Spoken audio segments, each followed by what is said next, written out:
Você é responsável para criar esta cultura, enraizar. E o enraizar significa regar, significa cultivar. E eu quero até trazer mais um exemplo para você de como isso se torna enraizado nas pessoas.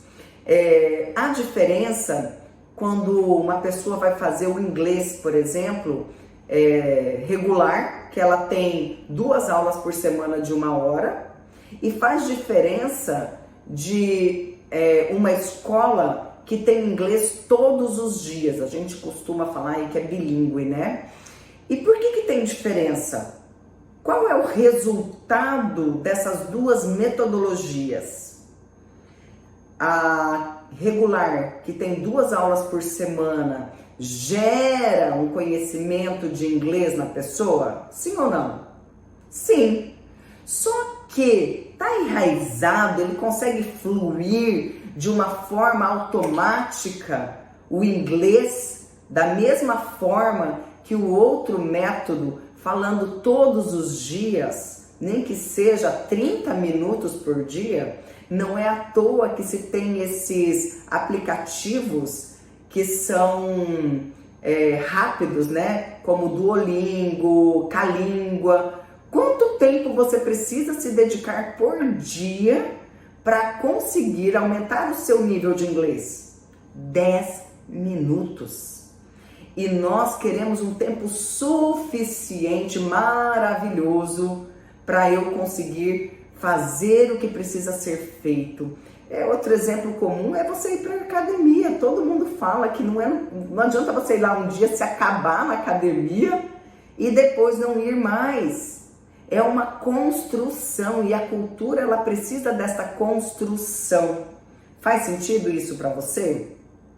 Então, eu te convido para pensar sobre isso. Percebe que se você investir 20 minutos do seu tempo, ainda que a sua equipe seja muito grande, distribua esses 20 minutos, que seja ali 2 vezes por semana, 3 vezes por semana, dentro do tempo suficiente, que não vai comprometer a sua produtividade. E você também pode encontrar métodos que façam com que você consiga entregar o seu resultado de uma forma mais rápida. Porque, na verdade, se você observar os seus processos de trabalho, você vai conseguir entender que existem, sim, formas de fazer aquilo que você já faz de uma forma mais eficiente, mais eficaz, com menos tempo e maior qualidade. Parece contraintuitivo, mas o nosso cérebro acredita naquilo que nós falamos para ele. Por exemplo, se você vai desempenhar uma atividade e você não coloca prazo, o seu cérebro não vai terminar dentro de um tempo, porque você não determinou esse prazo. Então, quando você coloca prazo, você consegue então fazer com que o seu cérebro trabalhe dentro desse período.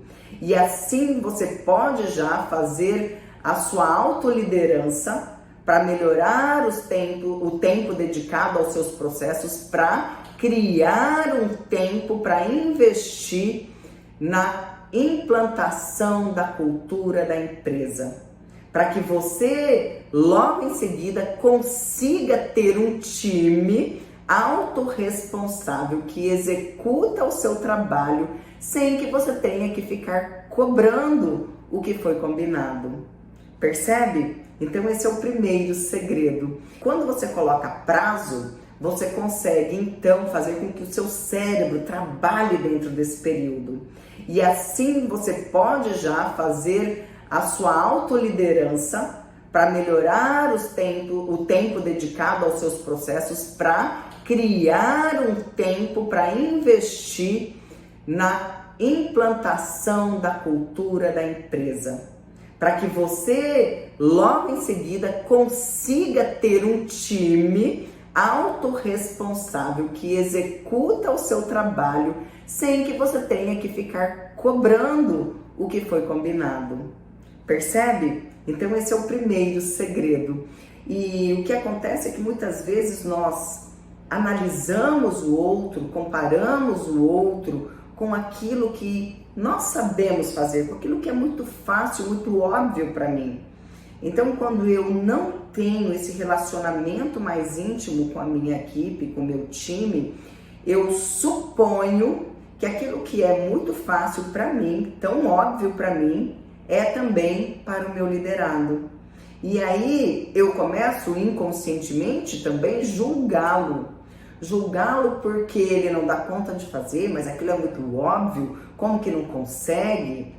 Muitas vezes ele tem o perfil oposto ao seu e você está querendo que ele entregue algo que você muitas vezes não conseguiria entregar se fosse uma tarefa que fosse fácil para ele e difícil para você. Mas nessa hora nós não lembramos disso, porque nós estamos focados no resultado. Então perceba o quanto precisamos dedicar esse tempo.